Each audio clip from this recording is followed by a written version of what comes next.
Hello मेरे प्यारे बच्चों, क्या हाल चाल? बढ़िया सब। तो कैसे हो मेरे बब्बर शेर और शेरनियों? उम्मीद करते हैं आप सभी एकदम मस्त होंगे और लाजवाब तरीके से तैयारी भी कर रहे होंगे। और आपकी तैयारी में चार चांद लगाने के लिए हम आज एक और लाजवाब वीडियो लेकर आए हैं। बहुत सारे बच्चों के कमेंट्स आ रहे थे कि सर हिंदी भी साथ में लेते चलिए, क्योंकि बच्चों हिंदी एक स्कोरिंग सब्जेक्ट है। हिंदी में अगर आपने अदर सब्जेक्ट के तुलना में उसका आधा भी टाइम दे दिया, आधा भी मेहनत कर लिया, मेरे प्यारे बच्चों, यहां आपको बहुत अच्छे नंबर मिलेंगे। 90 प्लस नंबर मिल ही जाएंगे। ठीक, इसीलिए इसको स्कोरिंग सब्जेक्ट माना जाता है और इसे हमें छोड़ना नहीं है, साथ लेते चलना है। ठीक है ना? क्योंकि अगर आपके फिजिक्स केमिस्ट्री अदर या अदर सब्जेक्ट में नंबर कम भी आए, यहां नंबर अच्छा है तो मैनेज हो गया। इतना याद रखना। ठीक है ना? तो ये वैसे भी इसको मतलब ये एक अनिवार्य सब्जेक्ट माना जाता है। हिंदी में फेल, सब में फेल। तो भैया ये काम नहीं करना। प्यारे बच्चों, आज हम पूरे व्याकरण के सारे इंपॉर्टेंट क्वेश्चन को देखने वाले हैं। ये समझना कि आज की ये जो वीडियो है ना, इतनी ज्यादा इंपॉर्टेंट है कि यहां से आपके 36 नंबर के जो क्वेश्चन है बोर्ड एग्जाम में दिखाई पड़ने वाले हैं। ये सारे टॉपिक जो आज हम देखेंगे 36 नंबर आपको दिलाने में मदद करेंगे। और एक चीज ये भी आपको बता दें, ये फिक्स वाले टॉपिक होते हैं। इसमें आपका होता है पार्ट टू देख लिया जाए पूरा। बोलते हैं जो संस्कृत दिग्दर्शिका का दो होता है गद्यांश पद्यांश, उसी को निकाल दिया जाए। पूरा का पूरा समझो व्याकरण वाले क्वेश्चन होते हैं। तो ये पूरे 36 नंबर के आएंगे, एकदम ठोस होते हैं, एकदम फिक्स होते हैं कि बस इनको पढ़ लीजिए, इनको तैयार कर लीजिए, काम बन जाएगा। तो चलिए शुरू करते हैं बिना किसी देरी के, क्योंकि भैया यहां बात है 36 नंबर की। तो आज एक ही वीडियो के अंदर हम व्याकरण का निपटारा करने वाले हैं। ठीक है, शुरू करते हैं। प्यारे बच्चों, सबसे पहले लोकोक्ति और मुहावरे का जो क्वेश्चन होता है व्याकरण के थ्रू, अब यहां पे देखिए क्वेश्चन आएगा आपका, चार दिया रहेगा, बोलेगा किसी एक का अर्थ लिखकर वाक्य प्रयोग करिए। और लोकोक्ति मुहावरे होते क्या है? तो भैया ये हमने देखा होगा गांव में, जो हमारे दादा दादी नाना नानी जो बूढ़ बुजुर्ग होते हैं, या फिर वैसे भी लोग अक्सर बोलते रहते हैं, जो कहावत है, मुहावरा है, लोकोक्ति है ना। जैसे बोलते हैं लोहा लोहे को काटता है, ऐसे बोलते हैं ना। अब ये बोलते हैं कि उल्टी गंगा बहाना, आगे नाथ न पीछे पगहा, ऐसी बातें बोलते हैं ना, कि सांप भी मर जाए लाठी ना टूटे। ये सब क्या है? यही है। तो चलिए देखते हैं किस तरह के क्वेश्चन आएंगे। और ये भी याद रखना बच्चों, कितने नंबर का क्वेश्चन होगा? 2 नंबर का, क्योंकि इतने भाई एक एक करना होता है। अब 2 नंबर बहुत बड़ा नंबर होता है। बस ऐसे एक ही करते जाइए, कुछ आपको नंबर मिलता जाएगा। दे दिए पहला, जैसे कि अधजल गगरी छलकत जाए। बहुत सारे हमने महत्वपूर्ण रखे हैं पिछले साल के, और ये इन्हीं में से आता है। बाहर देखने की जरूरत नहीं पड़ेगी आपको। ठीक है ना? इतना याद रखना बच्चों कि अधजल गगरी छलकत जाए। नाम ही है अधजल गगरी, यानी आधी भरी गगरी है, छलकत जाए।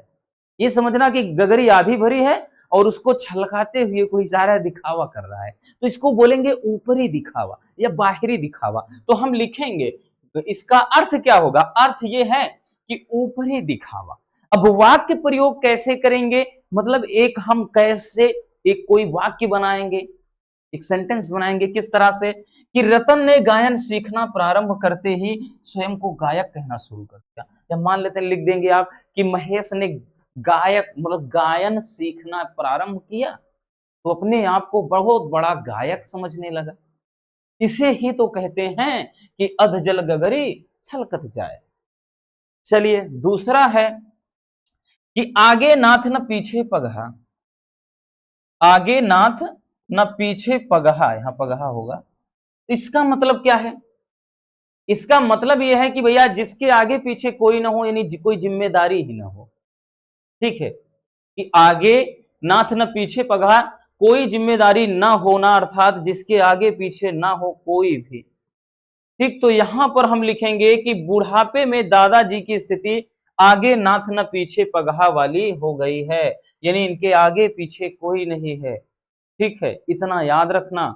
यहाँ पर इनके आगे नाथ न पीछे पगहा, अर्थात यहाँ पे हम लिख सकते हैं कि जिसके आगे पीछे कोई न हो। ठीक है, आई बात समझ में?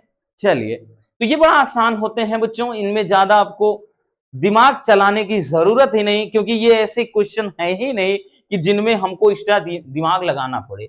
अगला है कि आम के आम गुठलियों के दाम, बहुत महत्वपूर्ण है, बहुत ज्यादा पूछा जाता है। इसका मतलब है दोहरा लाभ उठाना। क्या है? दोहरा लाभ, क्योंकि आम के आम भाई गुठलियों के भी दाम मिल रहे हैं। तो यहां पर वाक्य प्रयोग में लिखे, आज के समय में ठेले वालों को मेले के कारण आम के आम गुठलियों के दाम भी मिल जाते हैं। जाहिर सी बात है भैया, ठेले वाले क्या कर रहे हैं कि भाई होता है कि जब किसी एक जगह पर वो दुकान लगाएंगे तो कोई चीज बेचेंगे 2 रुपए, 4 रुपए, 5 रुपए में, वही मेले में मनमानी चीज।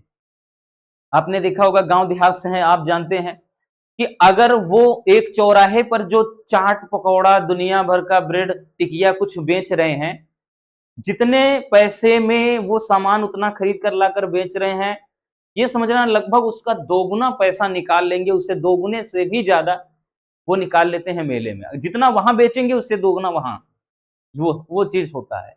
ठीक, क्योंकि क्वालिटी घटा देंगे, जान रहे हैं यहाँ पे सब आएंगे दौड़कर प्यार से खाएंगे। तो ये चीज, या फिर आगे ऐसे भी लिख सकते थे कि महेश डेली न्यूज़पेपर लेता है, अखबार पे पत्र लेता है, और उसे फिर क्या है, इकट्ठा होने पर बेच भी देता है।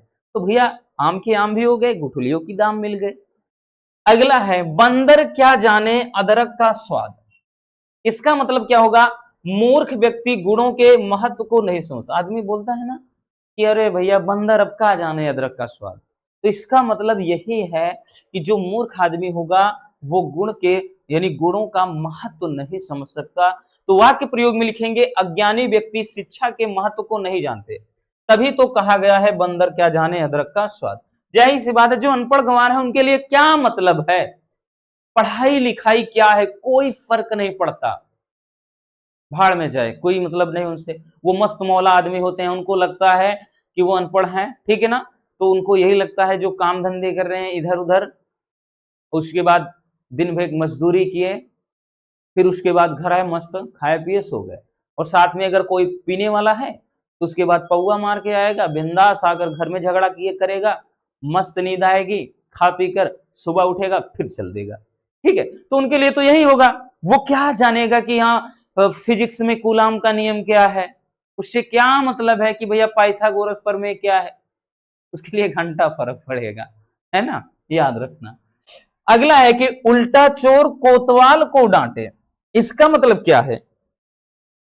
उल्टा चोर कोतवाल को डांटे, इसका मतलब कि दोस्त तो समझो खुद किया है लेकिन किसी और पर थोप दे, आरोप लगा दे। तो यहां पर अपना दोष किसी और पर थोप देना, या अपना दोष किसी और पर लगा देना, ठीक है ना, यानी कोई भी गलती है उसे थोप देना या आरोप लगा देना। तो यहां गलती सुरेश ने की थी लेकिन वह दोष अपने पड़ोसी पर लगा रहा था, इसे ही कहते हैं उल्टा चोर कोतवाल को डांटे। देखिए, हमने जो वाक्य प्रयोग हैं वो भी बहुत ही आसान वाले रखे हैं ताकि आप समझ जाओ प्यारे बच्चों। चलिए देख लीजिएगा, हम आपको देखिए इसीलिए स्क्रीन शॉट करने का भी टाइम दे देते हैं बबुआ कि कर लीजिए अच्छे से। और भी कुछ है कि ईद का चांद होना, ईद का चांद होना, ये तो अक्सर आपने सुना है कि भाई बोलते हैं ना कि यार आज तुम तो ईद के चांद हो गए हो, यानी बहुत दिनों बाद दिखाई पड़ना। क्या होना बच्चों? बहुत दिनों बाद दिखाई देना, यानी नौकरी लगने के बाद तो मेरा दोस्त या मेरा मित्र क्या है, ईद का चांद हो गया। या लिख सकते हैं कि महेश सुरेश से बहुत दिनों के बाद मिला, तो यही चीज, और देखते ही उसने कहा कि तुम तो ईद के चांद हो गए हो। अगला है कि एक अनार 100 बीमार। अब भैया नाम है एक अनार 100 बीमार, यानी इसका मतलब अनार एक ही है, बीमार 100 पड़ गए। तो किसी एक ही चीज के लिए मतलब बहुत सारे लोगों का प्रयास करना, ठीक है, तो एक वस्तु के लिए अनेक लोगों द्वारा प्रयास करना। अब इसमें जाहिर सी बात है सबसे परफेक्ट बैठेगा आज के टाइम की गवर्नमेंट जॉब। कोई एक सीट निकलती है, एक एक सीट के लिए आपने देखा होगा एक एक हजार तक के ऐसे भैया क्या है, लड़के लड़ रहे हैं। तो समझ लीजिए क्या हाल है।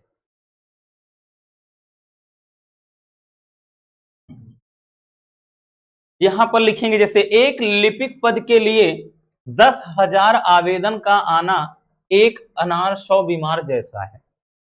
मतलब एक प्रवक्ता का पद है, उसके लिए 10,000 फॉर्म भर दिए गए हैं। तो समझ लो भाई जैसे पुलिस का हाल देखो कि भैया सीट कितनी निकल रही है, अगर आ गया 18 से 20,000, फॉर्म पड़ रहे हैं 25 से 30 लाख। तो समझ लो क्या हाल है। अगला है उल्टी गंगा बहाना। उल्टी गंगा बहाना का मतलब है कि जो परंपरा चली आ रही हो उसके विपरीत। तो यहां परंपरा के विपरीत काम करना। देखिए कुछ लोग हमेशा उल्टी माला फेरने में अपनी वाहवाही समझते हैं, यानी हमेशा उल्टी गंगा ही बहाते हैं। अगला है घी के दिए जलाना। अब घी के दिए जलाने का मतलब है कि आदमी भाई घी के दिए कब जलाएगा, जब वो बहुत ज्यादा खुशी होगा। ठीक, तो यानी खुशियां मनाना या खुशी मनाना। लिखेंगे सुधा के परीक्षा में पास होने पर उसकी मां ने घी के दिए जलाए। या आप लिख सकते हैं कि प्रभु श्री राम के वनवास पूर्ण हो जाने पर जब अयोध्या जब लौटते हैं तो वहां के लोगों ने घी के दिए जलाए। ठीक है ना, खुशियां मनाए। तो यहां पर ये चीज ध्यान देना। चलिए इसको भी देख लेना बच्चों।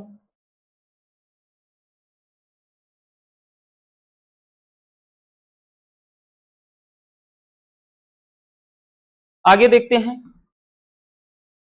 अब देखिए आ जाएंगे शब्द युग्म पर।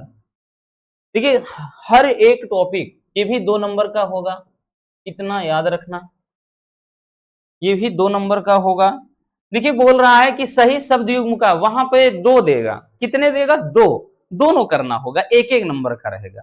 यहां तो हम बहुत करवा दे रहे हैं आपकी प्रैक्टिस के लिए। जैसे पहला है अनिल और अनल।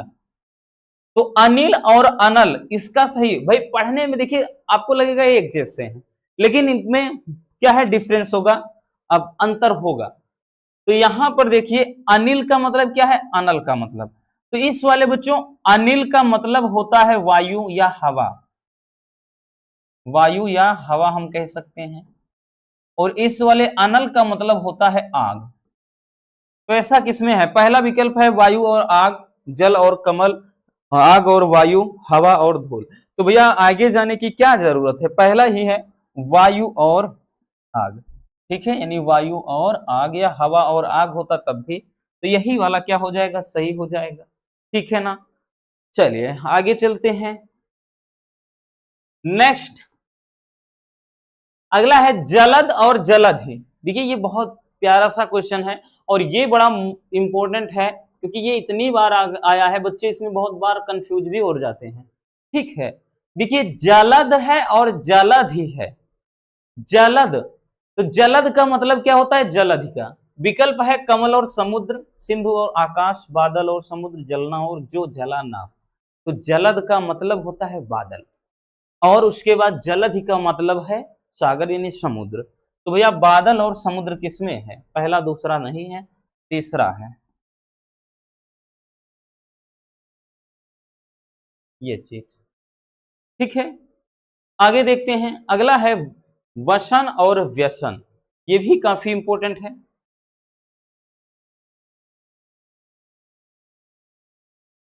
विकल्प है विवश और व्याकुल, कवच और भोजन, वस्त्र और आदत, विस्तार और अवधि। तो भैया वसन का मतलब होता है बच्चों कपड़ा, वस्त्र, और व्यसन का मतलब होता है लत, आदत। मुझे तो तेरी लत लग गई, लग गई। ठीक है ना। तो यहां पर ऐसा कौन सा विकल्प है जिसमें वस्त्र और आदत है, या फिर वस्त्र और हम लत कह सकते हैं, तो आदत है तो है। यहां पर देख लीजिए कि वस्त्र और आदत। ठीक है, तो ये वाला सही हो जाएगा। चलिए बच्चों आगे देखते हैं, देखना हो देख लो। नेक्स्ट आगे है कि अंश और अंश। तो भैया ये भी बड़ा इंपॉर्टेंट है। देखिए इसमें कंफ्यूजन भर भर के होता है। ठीक है, जितने हमने बताया ना सब देख लीजिए, ऐसे लाइन लगे हैं, 2022, 23, 24, 25, 26 ऐसे लाइन लगे होते हैं, यानी हर साल आते हैं, इतना यार। याद रखना, इतने ज्यादा महत्वपूर्ण है।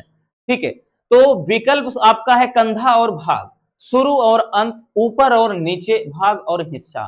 तो प्यारे बच्चों ये वाला जो अंश है इसका मतलब होता है हिस्सा। अगर ये वाला अंश का मतलब हिस्सा है, भाग, हिस्सा या भाग कह लें, तो इसका मतलब भाग पीछे किसमें किसमें है, तो इसमें तो नहीं है। ठीक है, इसमें भी नहीं, बचे दो, पहला और चौथा। अब आगे वाले अंश का मतलब होता है कंधा, तो यहां पर क्योंकि इसमें तो भाग और हिस्सा दोनों एक ही चीज है, तो ये भी नहीं होगा, तो यहां पर ये वाला आपका सही हो जाएगा। ठीक है, तो ये आपका होगा। अगला है कि अंबुज, मतलब अंबुद अंबुज, ये भी इंपॉर्टेंट है, इसमें भी देखिए कंफ्यूजन है। ठीक, क्योंकि इस टाइप के क्वेश्चन परेशान कर देते हैं। अंबुज और अंबुद, तो अंबुज अंबुद क्या है, ध्यान देना, ये क्वेश्चन हम आपके लिए छोड़ रहे हैं, ये क्वेश्चन हम आपके लिए छोड़ रहे हैं। आप भैया कमेंट करिएगा मेरे प्यारे बच्चों। ठीक है, देखते हैं कितने लोगों का जो है क्वेश्चन, कितने बच्चों का क्वेश्चन मतलब क्या है इसका आंसर सही होता है, क्योंकि इसको हम कई बार प्रैक्टिस में भी करवा चुके हैं और ये क्वेश्चन आपके लिए छोड़ रहे हैं कि जलदान है कि जलजीव है, बादल है कि कमल है, बादल है कि जल है, या बादल है और मछली है। ठीक है, तो आपको ये बताना है। ठीक, आपके सामने इतने सारे क्वेश्चन हैं, चलिए वैसे बता ही देते हैं, बहुत सारे कमजोर बच्चे होते हैं नहीं समझ पाते। देखिए भैया पहला नहीं होगा, गलत है, ये बादल और जल इसका भी नहीं होगा, बादल और मछली ये भी कट हो गया, ये वाला सही हो गया। यानी अम्बुद का मतलब होता है बादल और अंबुज का मतलब होता है कमल। ठीक है, इतना याद रखना। चलिए, हो गया ना, देख लीजिए, आगे देखते हैं। अब आएंगे अनेकार्थी शब्द में, यहां से भी का दो, इनसे चार क्वेश्चन दिया रहेगा, बोलेगा निम्नलिखित में से किसी एक के दो अर्थ लिखिए। भैया आपको ज्यादा दिमाग नहीं चलाना बच्चों, जैसे हम जैसे किसी में भैया यहाँ एक दो तीन लिख दिया, इसमें है एक दो तीन, यहाँ पे एक दो तीन चार है, तो हमने जितना हो सकता है उतना लिखा है, लेकिन आपको केवल बोलेगा वहां पर किसी एक के दो अर्थ लो, आपको क्या करना है, दो अर्थ लिखना है, जैसे ये है तो दो अर्थ, बाकी तीन चार पांच जितना याद है हमको हमने उतना यहां लिखा है। ठीक है, चलिए देखते हैं। तो पहला है चपला, काफी इंपॉर्टेंट है बच्चों ये वाला। ठीक है, इंपॉर्टेंट है, इतना याद रखना, ये मोस्ट इंपॉर्टेंट। चपला, चपला का मतलब एक तो होता है चंचल स्त्री, दूसरा चपला लक्ष्मी, और तीसरा चपला का मतलब बिजली भी होता है। दूसरा है तात, तात भी बहुत ज्यादा पूछा गया है। तात का मतलब पिता, तात का मतलब भाई, तात का मतलब पुत्र होता है, और तात के मतलब मित्र भी होता है। तो आपको बस भाई चार हैं, दो याद कर लेने हैं और क्या। तीर, ये भी मोस्ट इंपोर्टेंट है। तीर का अनेकार्थी क्या होगा भैया, एक तीर का मतलब होता है किनारा, ठीक है ना, तो तीर का मतलब क्या है, किनारा। हाँ, जो भाई नदी का किनारा, समुद्र का किनारा है, नदिया के तीरे नैया डोले वैसे मोरे सैया डोले, है ना, कोई गाना है भोजपुरी में। तो यहाँ पे दूसरा है बाण, तीर का मतलब है ना यूं, बाण। उसके बाद अगला है तीर, तीर का मतलब सीमा भी होता है। अगला द्विज, द्विज का मतलब होता है पक्षी, दूसरा है ब्राह्मण। ठीक, नेक्स्ट बात कर लें तो नाग, ये भी इंपॉर्टेंट है भैया। नाग, नाग का होता है एक तो सांप यानी सर्प, नाग, दूसरा होता है पर्वत। ठीक, पर्वत को भी नाग ही कहा जाता है। हाथी यानी हाथी बदन नाग, और उसके बाद एक होता है वृक्ष। तो नाग के ये अनेक अर्थ होते हैं, अनेकार्थी शब्द हैं। अगला है पतंग, ये भी इंपॉर्टेंट है। पतंग, तो पतंग के अनेकार्थी में विष्णु होगा, नौका, पक्षी और सूर्य, ये क्या होंगे, पतंग के अनेकार्थी होंगे। चलिए नोट कर लीजिए।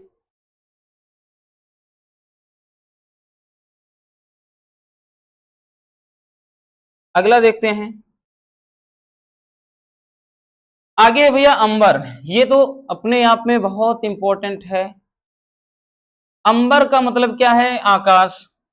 अंबर का मतलब वस्त्र भी होता है, कपड़ा, और अंबर का मतलब इत्र भी होता है। इत्र समझ रहे हैं ना?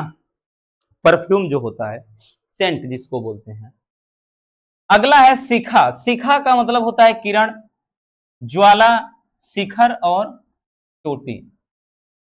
नेक्स्ट बात कर लें वर, ये भी मोस्ट इंपोर्टेंट है। वर जो है, तो वर का मतलब है श्रेष्ठ। बोलते श्रेष्ठ, वर का मतलब श्रेष्ठ।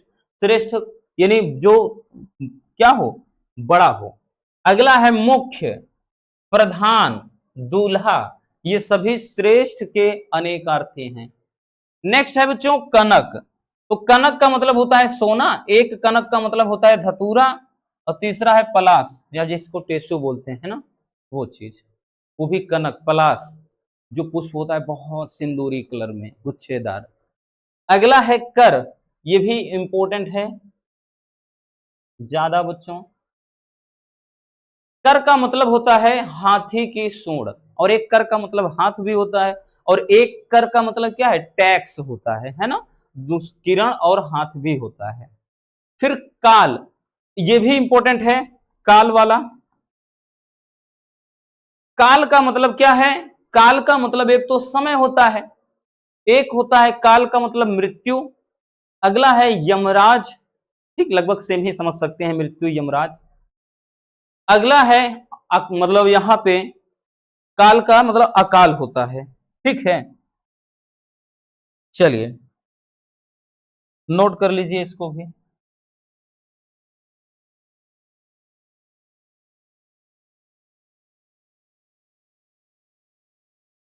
आगे देखते हैं, अब आएंगे बच्चों अनेक शब्दों के लिए एक शब्द पर। ये भी 2 नंबर का, ये सारे 2-2 नंबर वाले होते हैं। ये भी 2 क्वेश्चन रहेगा मेरे प्यारे बच्चों, 2 क्वेश्चन, और आपको दोनों करने होंगे, एक एक नंबर का होगा। आसान होता है, इतना सरल देता है कि समझ लो कोई भी कर लेगा। और वैसे ये क्लास देखने के बाद तो आप 100% कर ही सकते हो, कि जिसके पास मतलब जिसके समान कोई दूसरा ना हो, जिसके जैसा कोई और ना हो, तो उसे क्या बोलेंगे? अद्वितीय कहेंगे, यानी उसके जैसा कुछ ना हो जो। ठीक है। अगला, जो जाना ना जा सके उसे अज्ञेय कहते हैं, ठीक, अज्ञेय कहते हैं जिसे जाना ना जा सके। अगला, कि पृथ्वी और आकाश के बीच का जो स्थान है वो क्या कहलाता है? तो वो अंतरिक्ष कहलाता है, ठीक, जो पृथ्वी और आकाश के बीच का होता है स्थान। अगला है जिसे जीता ना जा सके, तो भैया उसे अजेय कहेंगे। देखिए ये सारी चीजें हम बहुत मतलब ये छोटे से थे है ना, तब से पढ़ते चले आए हैं, पिछली कक्षाओं में, प्राइमरी में। अगला है जो अधिक बोलते हो उन्हें वाचाल कहते हैं, सारे इंपॉर्टेंट हैं, ठीक। और जो कम बोलता है उसे मितभाषी कहा जाता है। भाई जो ज्यादा बोलता है, ध्यान देना, वाचाल, ठीक, जो बहुत ज्यादा बड़बड़ाते हैं ना, बातूनी आदमी। और जो कम बोलता है उसे क्या है? मितभाषी बोला जाता है। चलिए नोट कर लीजिए इतना, हो गया ना? आगे चलते हैं, अगला देखते हैं। अगला कि ईश्वर में विश्वास रखने वाला क्या है? आस्तिक। अब भैया जो ईश्वर में विश्वास रखता है आस्तिक है, अब जो नहीं रखता है उसे नास्तिक कहेंगे, है ना, ये जानते हैं आप सभी। अगला, जो क्षमा करने योग्य ना हो, अक्षम्य, और जो क्षमा करने योग्य हो उसे क्षम्य कहेंगे। अगला, कि जिसका वर्णन ना किया जा सके, अवर्णनीय, अवर्णनीय, और जिसका वर्णन किया जा सके, वर्णनीय। तो समझिए यहां पर आप देख रहे हैं ना, एक चीज एक साथ आपके 2-2 क्वेश्चन रिवाइज हो रहे हैं बच्चों, इतना याद रखना, कि जानने की इच्छा रखने वाला जिज्ञासु, यानी ये इंपॉर्टेंट है, काफी ज्यादा ये पूछा जाता है, कि जानने की इच्छा रखने वाले को जिज्ञासु कहा जाता है, और पीने की इच्छा रखने वाले को पिपासु, है ना, कि मुझे पीने का शौक नहीं, पीता हूं गम भुलाने को, है ना। तो यहां पीने की इच्छा रखने वाला कौन है? पिपासु है। अगला है उपकार को मानने वाला, जो किए गए उपकार को जो मानता हो उसे कृतज्ञ कहते हैं। ये दोनों बहुत ज्यादा इंपॉर्टेंट है, याद रखना, मोस्ट इंपॉर्टेंट। और इसमें बच्चे बड़े कंफ्यूज होते हैं भैया, कंफ्यूजिया जाते हैं। तो भैया उपकार को मानने वाले में कृतज्ञ है, और उपकार को ना मानने वाला जो है कृतघ्न, यहीं पर आधा घा करके फिर ना लगा देना, कृतघ्न, क्योंकि कृतज्ञ यहाँ ज्ञा होता है, आधा घा यहाँ ना होता है। तो जो मानता है उपकार को कृतज्ञ हो, और जो नहीं मानता वो कृतघ्न। नोट कर लेना। चलिए आगे चलते हैं। अब वाक्यों में शुद्धिकरण, भैया यहां से भी आपका जो क्वेश्चन होगा, वाक्यों का जो शुद्धिकरण, ये भी 2 नंबर वाला होगा। बोलेगा किसी दो का शुद्ध कर दो, 4 दिया रहेगा। तो यहां पर जैसे दिया है, मंच पर अनेकों नेता उपस्थित हैं, तो भैया यहां मंच पर अनेकों नहीं बच्चों, अनेकों की जगह पर हो जाएगा सही कि मंच पर अनेक नेता उपस्थित हैं। ठीक है, ये क्योंकि अनेक अपने आप में खुद एक बहुवचन है। अगला है कि सीता एक गुणवान स्त्री है, तो प्यारे बच्चों गुणवान नहीं होगा भैया, ये पुल्लिंग के साथ चलता है, यहां गुणवती होगा। गुणवती स्त्री है ना, ये गुणवान गलत है। अगला है कि सूर्य पूरब में निकलता था, तो भैया क्या निकलता था, तो अब क्या है, नहीं निकलता, तो यहां पे गलती कहां है, यहां पे। तो सूर्य पूरब में निकलता है ना भैया, ये है और चलता रहेगा सदुओं तक। मेरे को अभी जाना है, तो टपोरी वाली लैंग्वेज हो गई कि मेरे को, तेरे को, है ना, तो ये वाली तो भाषा एकदम टपोरी वाला। तो यहाँ मेरे को नहीं भैया, मेरे को नहीं होगा, तो यहां पे मुझको, कि मुझको राणा जी माफ करना, गलती मारे से हो गई। तो यहां पे देखिए लिख सकते हैं आप ऐसा भी कि मुझे अभी जाना है या मुझको अभी जाना है। ठीक, अगला कि यहां शुद्ध गाय का दूध मिलता है। अब बबुआ गाय तो सभी शुद्ध होती हैं, तो यहां इसको सही जब बनाएंगे तो क्या लिखेंगे, यहां पे इसका जो सही रूप होगा कि यहां गाय का शुद्ध दूध मिलता है, क्योंकि शुद्ध अशुद्ध जो होता है वो दूध होगा ना कि गाय। यहां गाय का शुद्ध दूध मिलता है, भाई गाय तो सभी शुद्ध होंगी, है ना, तो यहां पे यहां गाय का शुद्ध दूध मिलता है, ये इसका सही रूप है। ठीक है, तो इस तरह से वाक्यों में शुद्धिकरण वाला रहता है, आपको शुद्ध करना होगा। चलिए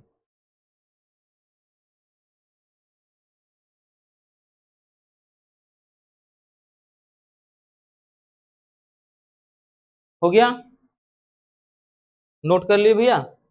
आगे चलते हैं, वैसे इसमें कुछ करना था नहीं, केवल समझने की देरी है।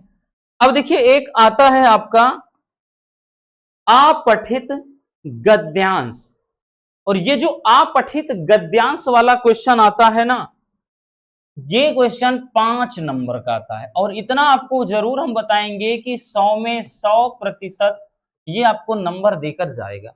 और इसमें 100 में 100% ये करने लायक भी है, बच्चे इसको करते भी हैं, लेकिन हाँ गलती वही करेंगे जो अपना थोड़ा दिमाग इस्तेमाल कम करते हैं। ठीक, क्योंकि इसमें बस एक बार आपको थोड़ा सा दिमाग लगाने ला है और आपके पूरे नंबर इसमें पक्के हो जाते हैं।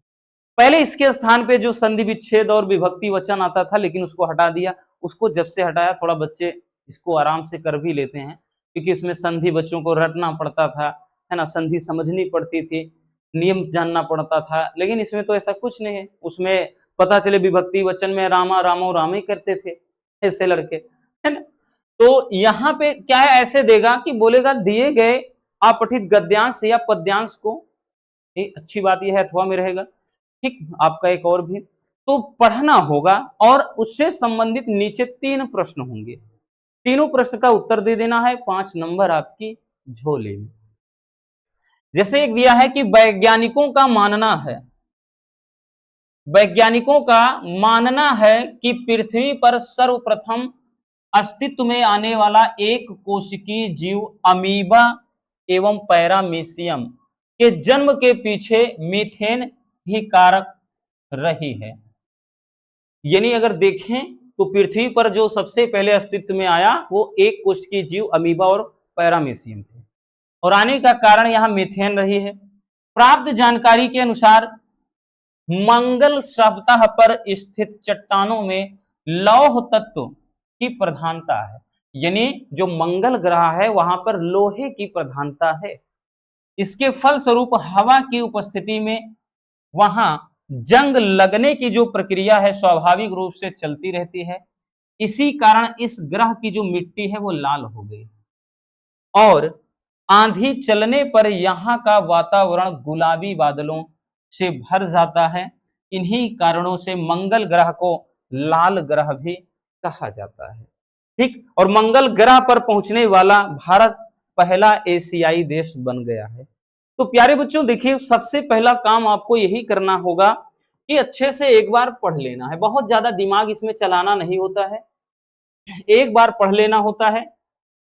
इस सारे प्रश्नों का उत्तर अपने आप मिल जाएगा, बस आप ढंग से एक बार पढ़िए। अब देखिए यहाँ पे बोल रहा है कि मंगल की सतह पर चट्टानों में किस तत्व की प्रधानता है। अब तो समझ गए ना भैया कौन तत्व सबसे ज्यादा है, तो भाई किस तत्व की प्रधानता है जरा बताइएगा। तो यहां पर देखिए लौह तत्व की,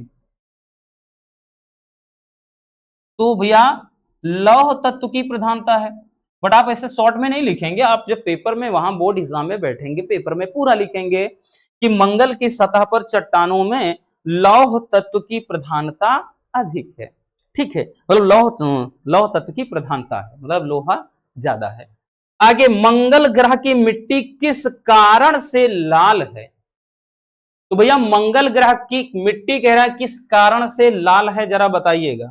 यहां पर देखिए, अब देखिए क्योंकि उसका लाल होने का कारण क्या है, क्योंकि यहां पर देखिए ये एक चीज ये बोला गया है कि यहां पे कि फलस्वरूप जब हवा की उपस्थिति में वहां पर जंग लगने की प्रक्रिया स्वाभाविक रूप से चलती रहती है और इसी कारण क्या है इस ग्रह की मिट्टी लाल है। तो यहां पर क्या है, जंग लगने के कारण,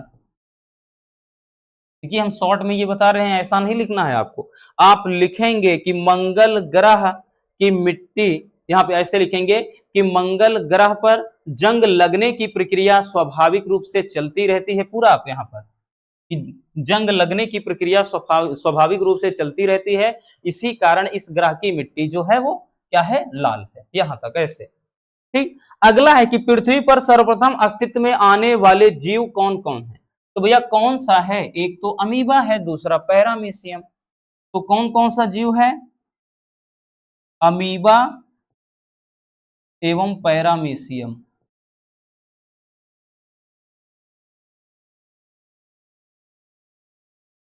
अमीबा एवं पैरामीशियम हो गया बच्चों, बस यही करना था मेरे प्यारे बच्चों और कुछ नहीं।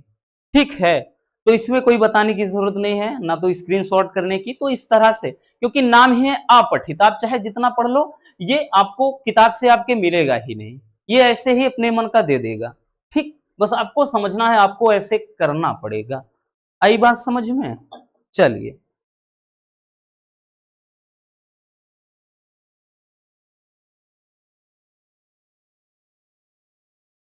आगे देखते हैं। अब देखते हैं भैया, हम आ जाएंगे काव्यगत सौंदर्य में।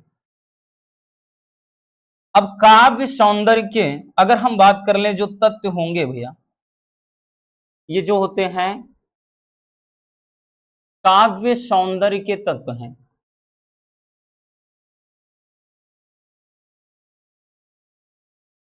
काव्य सौंदर्य के तत्व, अब काव्य सौंदर्य के जो तत्व होंगे बच्चों, इसमें आपका रस, छंद, अलंकार, काव्य सौंदर्य के तत्व में रस, छंद, अलंकार आते हैं। और यहां पे ध्यान देना, रस, छंद जो अलंकार होंगे, इसमें आपके ये टॉपिक क्या है, आपके 2+2+2 का फार्मूला चलता है, मतलब 6 नंबर आपको मिलेंगे। 6 नंबर फ्री फंड के यहां भी मिलने वाले हैं एकदम से। ठीक, बहुत ज्यादा इसमें कुछ करना नहीं होता। ये आपका बस एक दो गिना चुना रस याद कर लीजिए, जैसे श्रृंगार रस हो गया, हास रस हो गया, या वीर या करुण प्या, 2 से 3 है। ठीक, हम बार बार बदल के प्रैक्टिस करवा भी रहे हैं सारे रस की। एक अलग से रस की वीडियो है, एक पे तो मिलियंस बच्चों ने प्यार दिखाया है, बाकी फिर से हमने इस बार भी डाला है। तो आप रस, छंद, अलंकार, एमके सर इंस्पिरेशन डाल देना, आपको वीडियो मिल जाएगी। तो जैसे हम देखेंगे कि हास्य रस, तो हास्य रस क्या होता है? तो देखिए, जब विभाव, अनुभाव तथा संचारी भाव का संयोग हो यानी मिलन हो, तो हास नामक अस्थाई भाव से हास्य रस की उत्पत्ति होती है। प्यारे बच्चों, विभाव, अनुभाव, संचारी भाव क्या है? हमने रस वाले में वन शॉट में बहुत अच्छे से समझाया है। फिर से बता देते हैं कि विभाव जो होता है कारण होता है, यानी जिस कारण से ये रस उत्पन्न हो रहा है। और अनुभव का मतलब कोई चीज अनुभव करना, ठीक है ना, तो ये अनुभव होता है। और यहाँ संचारी भाव यानी उस चीज को आप अनुभव करके आपके अंदर क्या अनुचेष्टाएं यानी आपके अंदर क्या भावनाएं जागृत हो रही हैं, ठीक है, वो चीज उमड़ कर बाहर आ जाए, सामने झलक पड़े, तो वो संचारी भाव होती है, उसका संचार हो जाए, ठीक, ये चीज। और अस्थाई भाव जो होता है, तो ऐसे भाव किसी व्यक्ति के अंदर जो शुरू से अंत तक बने हैं, रहते हैं। जैसे हास्य रस है, तो भैया आप कोई कॉमेडी देखोगे तो शुरू से अंत तक आपके अंदर हंसने वाली फीलिंग आएगी, सब शकल देखकर आपको हंसी आ जाएगी। लेकिन आप देशभक्ति मूवी देखोगे, शुरू से अंत तक आपके अंदर देशभक्ति की भावना होगी, काश मुझे मिल जाए तो मैं धड़ाधड़ दाग दूं, है ना। और आप जैसे ही कोई मतलब ऐसे ही देखते हैं, कोई भी इमोशनल मूवी देखते हैं, भैया वहां पे आपके अंदर फीलिंग यानी रोने वाली देखकर इमोशनल हो जाएंगे, करुण रस की, तो वो चीज ऐसे होता है ना। तो यहां पे समझ में आ गया ना, सब में सेम परिभाषा रहेगा, बस यहीं पर आपको केवल अस्थाई भाव बदल देना है, चाहे जो रस का परिभाषा बनाओ, कि जब विभाव, अनुभाव तथा संचारी भाव का संयोग होता है तो इसे लिख देंगे, तो रति नामक अस्थाई भाव से क्या होता है, श्रृंगार रस की उत्पत्ति होती है।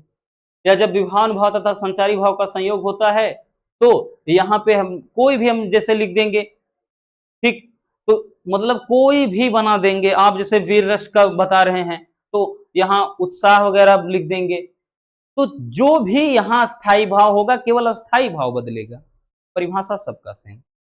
तो यहाँ पर परिभाषा आप समझ गए कि जब विभाव, अनुभाव तथा संचारी भाव का संयोग होता है, हास नामक अस्थाई भाव से हास्य रस की उत्पत्ति होती है। ठीक, जैसे दो एग्जाम्पल आपके सामने हैं, वहां पे एक एग्जाम्पल लिखना है, दो तीन नहीं लिखना है।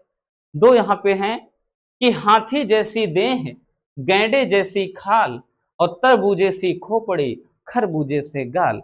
भाई इमेजिन करिए आप कि हाथी जैसे अगर गोलू मटोलू हो, गैंडे जैसी उसकी खाल हो, और तरबूजे जैसी खोपड़ी हो, और खरबूजे जैसे गाल निकले हो, तो देखने में कैसा लगेगा, बड़ा कॉमेडियन लगेगा।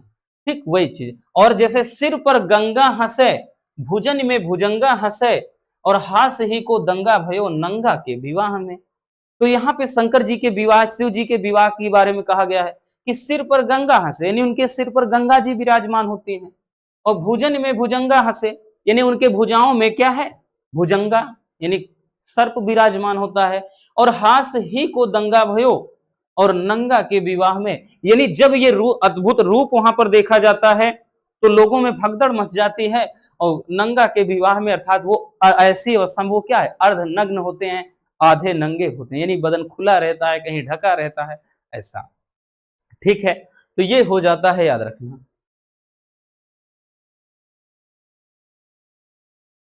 चलिए अब देखते हैं यहां पर वीर रस। वीर रस में देखिए, हमने बताया ना परिभाषा सब में वही चीज है कि जब विभाव, अनुभाव तथा संचारी भाव का संयोग होता है, तो उत्साह नामक अस्थाई भाव से वीर रस की उत्पत्ति होती है। हमने बोला ना भैया, केवल आपका स्थायी भाव बदलेगा। ठीक है, परिभाषा बिल्कुल सेम एक जैसी रहेगी। तो यहां पर ध्यान देना कि अब यहाँ पे वीर रस में कि विभाव, कारण, कारण क्या होता है उसमें, भाई युद्ध में क्या कारण होता है, आपके अंदर जोश जुनून, रोंगटे खड़े हो जाएंगे, क्या कारण है, क्योंकि वहां पर चारों तरफ घोड़े के दौड़ने की आवाज हो गया, तलवारों के चलने की आवाज हो गई, उसके बाद दहाड़ने की आवाज, चारों तरफ खूब, उसके बाद जैसे भगदड़ मची है, आवाज, तरह तरह की आवाजें आ रही हैं। ठीक है, तो रणभूमि पूरा सजा हुआ है, रोंगटे खड़े हो रहे हैं।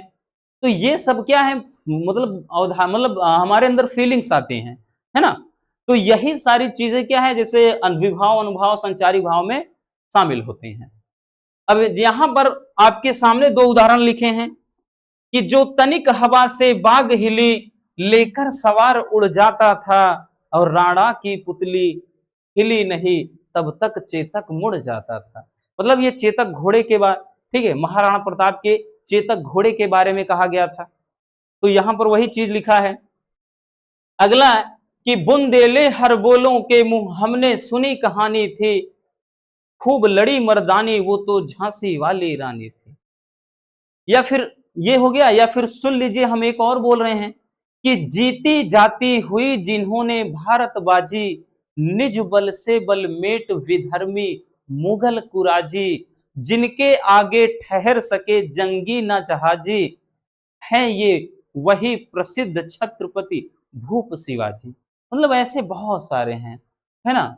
तो आप कोई भी लिख सकते हैं बच्चों, कोई दिक्कत ना। चलिए, हो गया।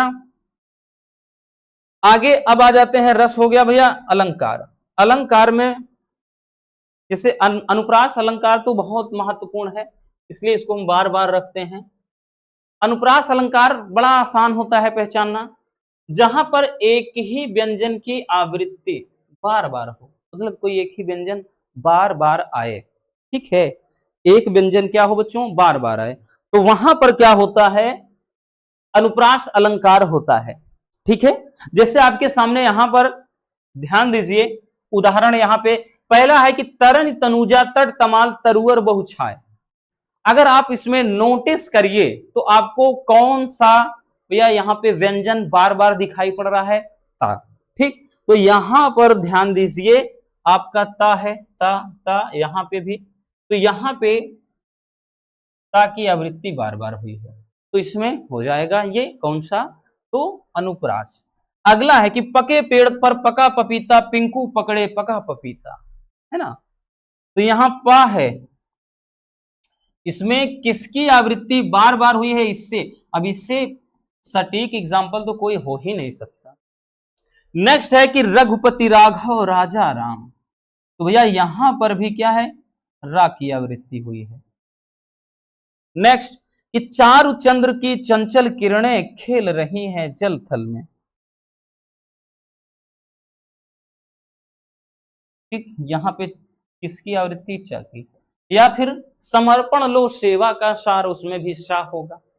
तो भैया यहां तो हमने 4 एग्जाम्पल, आपको तो केवल एक ही लिखना है, क्या ही दिक्कत है, नोट कर लीजिए।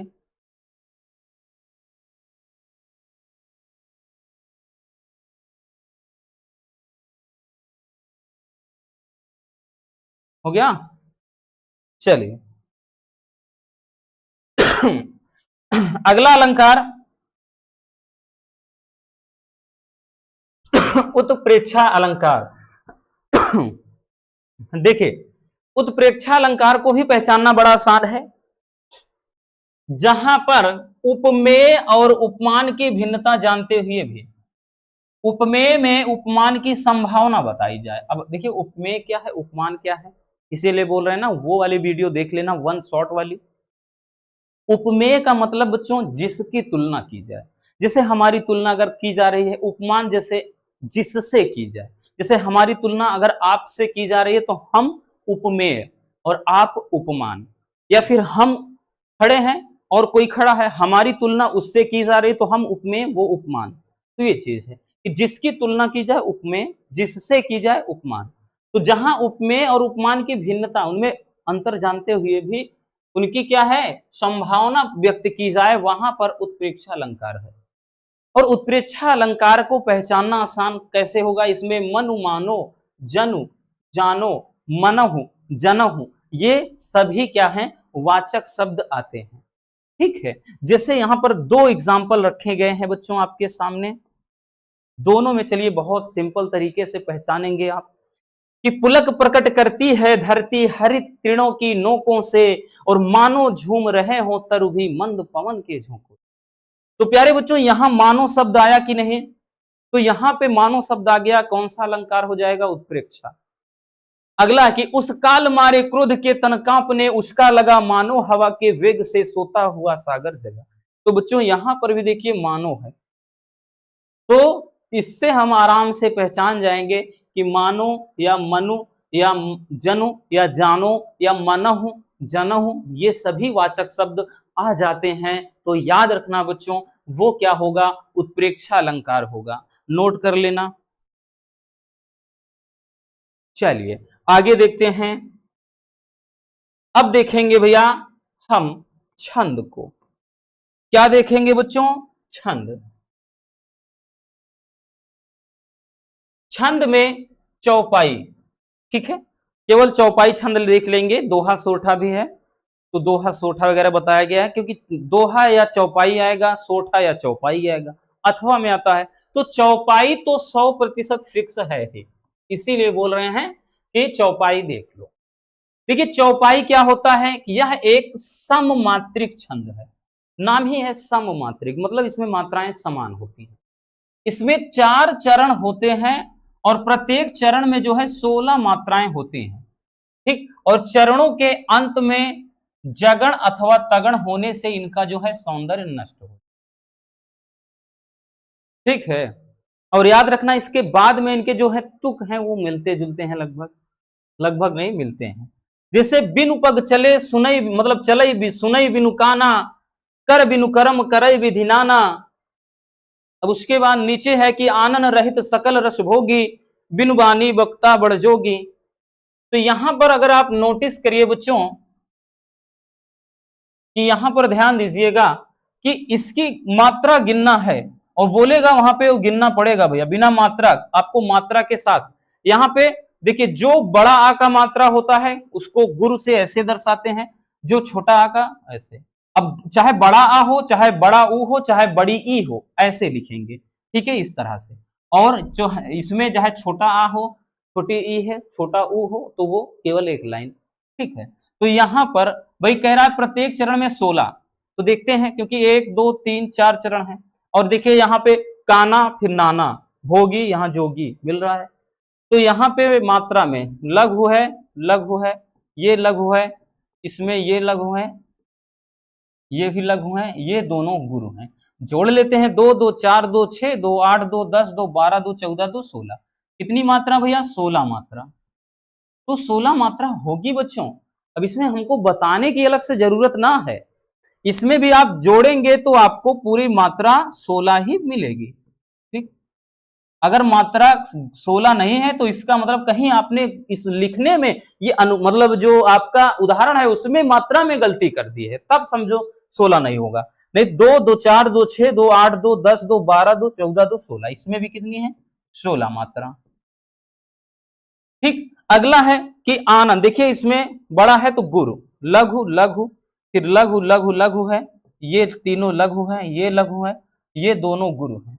तो भैया 2 2 4 2 6 2 8 2 10 2 12 2 14 2 16 हो गया। तो भैया यहां पर भी 16 मात्रा हो गया बच्चों। अब इसमें बताने की जरूरत नहीं है हमें गिनने की, ठीक। इसमें भी क्या हो जाएगा, 2 लघु है, यहां पर दोनों गुरु हैं, यहाँ एक लघु, ये लघु, ये गुरु, ये लघु, ये दोनों गुरु। तो यहां पर भी क्या है, 16 मात्रा हो जाएगी। और ये आपको ऐसे मात्रा लिख कर ऐसे दिखाना पड़ेगा वहां पर मात्रा के साथ में, तभी पूरे नंबर मिलेंगे, नहीं कट जाएंगे नंबर। चलिए हो गया ना, आगे चलते हैं। अब आगे देखते हैं भैया। अब देखिए आपका जो पत्र लेखन आएगा बच्चों, पत्र जो लेखन आएगा, पत्र लेखन में 3 हमने बहुत इंपॉर्टेंट बताया था, आपको याद हो। एक बताया था कि स्वच्छता के लिए यानी मोहल्ले की सफाई, दूसरा लिपिक पद, तीसरा बैंक के प्रबंधक को जैसे क्या होता है, ऋण प्राप्ति के लिए, ठीक, कोई जैसे लोन वगैरह लेना है, मतलब वो किसी व्यवसाय के लिए लोन लेना है। तो यहां पर ध्यान दीजिएगा, जैसे बैंक के शाखा प्रबंधक को पुस्तक एवं लेखन सामग्री की दुकान खोलने के लिए ऋण चाहिए और उसी के लिए आवेदन पत्र लिखेंगे बबुआ। सेवा में श्रीमान शाखा प्रबंधक महोदय, बैंक ऑफ बड़ौदा प्रयागराज, या आप लिख देंगे पंजाब नेशनल बैंक, या लिख देंगे क्या चीज आप लिख सकते हैं, मतलब कोई भी स्टेट बैंक ऑफ इंडिया लिख सकते हैं, ठीक। तो कोई भी लिख दीजिए, कोई दिक्कत ना। यहाँ पे विषय क्या है, ऋण प्राप्ति हेतु आवेदन पत्र, फिर महोदय, जस्ट इसके नीचे से नहीं लिखेंगे, इतना याद रखना, कॉमा करने के बाद साइड से ये पूरा छोड़कर यहां तक लिखना है, ताकि ये अच्छा लगे दिखने में, और वैसे भी तरीका यही है। ठीक है। लिखेंगे सविनय निवेदन है कि मैं काखागा प्रयागराज का निवासी हूं, या आप जहां से हैं वहां का लिख दीजिए। मैं आपके बैंक में पिछले 6 साल से एक खाताधारी हूं। ठीक, 6 साल से मेरा खाता है आपके बैंक में, और मैंने प्रयागराज विश्वविद्यालय से बीए की परीक्षा प्रथम श्रेणी में उत्तीर्ण की है। आप लिख देंगे बीएससी की परीक्षा, या कोई अदर लिख देंगे, कोई दिक्कत ना, या यही रहने दीजिए। और लेकिन अभी तक मुझे कोई रोजगार प्राप्त नहीं हुआ। सूत्रों से पता चला है कि विभिन्न ऋण योजनाओं के तहत आपका बैंक जो है बेरोजगार युवकों को 1 लाख रुपए तक का ऋण प्रदान कर रहा है। अतः इस संदर्भ में मुझे आवश्यक दस्तावेज भरवाकर उक्त राशि प्रदान करने की महान कृपा करें, ताकि मैं भी क्या है पुस्तक और लेखन सामग्री की दुकान खोल सकूं। और कोई व्यवसाय होता तो बस यही इतने में बदल देते, मत्स्य पालन तो लिखते ताकि मैं मत्स्य पालन कर सकूं, फिर ताकि कोई कुक्कुट पालन का होता ताकि मैं कुक्कुट पालन कर सकूं। तो मतलब व्यवसाय का बस इतने में बदल देना है, बस पूरा फॉर्मेट सेम रहेगा। और क्या है, मतलब दुकान खोल सकूं और खुद के पैरों पर खड़ा हो सकूं। एक लाइन फिर नीचे छोड़कर लिखना है बच्चों, याद रखना कि अतः आपसे सादर अनुरोध है कि मुझे ऋण देने की महान कृपा करें। मैं ऋण के पैसे प्रत्येक महीने सुनिश्चित ब्याज की दर से चुकाता रहूंगा। यहां पर आप दिनांक लिख देंगे, एकदम एग्जैक्ट डेट मत लिखना, और यहां पर प्रार्थी में काखा गाय से लिख देंगे। ठीक, काखा गाय से लिख देना। तो ये हो जाएगा भैया पत्र लेखन के लिए। और आपको बता दें मेरे प्यारे बच्चों, जो पत्र लेखन वाला टॉपिक है ये कितने नंबर का आता है, 6 नंबर का। तो भैया 6 नंबर बहुत बड़ा नंबर होता है ना। चलिए नोट कर लीजिए।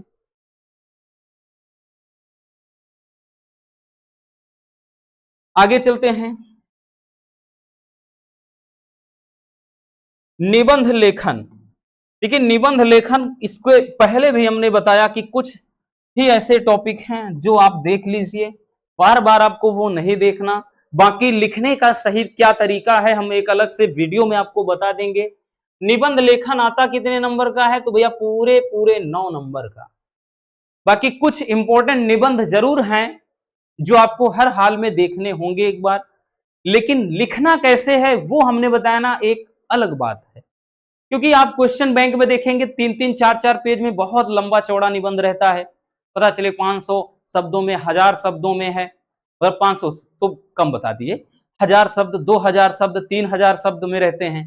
तो मतलब उस तरह से नहीं लिखना है ना, सबका तरीका एक जैसे होता है। तो वही तरीका हम आपको अलग से वीडियो में समझा देंगे। फिलहाल इतना जानिए कि कौन से निबंध सबसे ज्यादा महत्वपूर्ण। तो भ्रष्टाचार, इसका समस्या और समाधान। पर्यावरण प्रदूषण की बात कर लें। अगला विज्ञान वरदान या अभिशाप। और विद्यार्थी जीवन में खेल कूद का महत्व, या और एक अनुशासन का भी महत्व आता है, खेल कूद का महत्व भी आता है, याद रखना। और बेरोजगारी के बारे में बात कर लें, क्योंकि ये समस्या है तो ये आता ही आता है। अगला साहित्य और समाज। मेरा प्रिय साहित्यकार और राष्ट्रीय जो नई शिक्षा नीति है 2020, ये भी पूछता है। आतंकवाद, और अगला राष्ट्रीय एकता, और साथ ही साथ एक और आता है कि नारी सशक्तिकरण पर। ठीक है, नारी सशक्तिकरण। तो ये मतलब इंपॉर्टेंट निबंध है। ठीक है, हो गया बच्चों। तो बस आज के इस वीडियो में इतना ही। उम्मीद है आपको बहुत अच्छे से ये वीडियो समझ में आ गई होगी, यानी सारे टॉपिक बढ़िया तरीके से समझ में आ गए होंगे। अगर वीडियो अच्छी लगी हो, प्यार से एक लाइक जरूर कर देना, और नए हैं तो चैनल को सब्सक्राइब कर लीजिए, और दोस्तों तक शेयर करना बिल्कुल ना भूलिएगा, और एक प्यारा सा कमेंट बॉक्स में छोड़ दीजिए।